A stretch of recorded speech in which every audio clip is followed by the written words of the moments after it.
the new Savior that we have in this world, in this life, is the Holy Spirit, the Holy Ghost, the Spirit of the living God.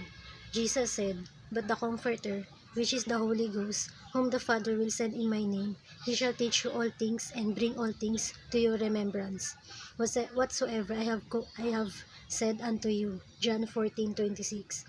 And I will pray to the Father, he shall give you another Comforter, that he may abide with you forever, even the Spirit of truth, whom the world cannot receive, because it see him not, neither knoweth him, but ye know him, for he dwelleth with you, and shall be in you. I will not leave you comfortless, I will come to you. John 14:16. He will lead us back to Jesus and the power of the cross, the Calvary cross.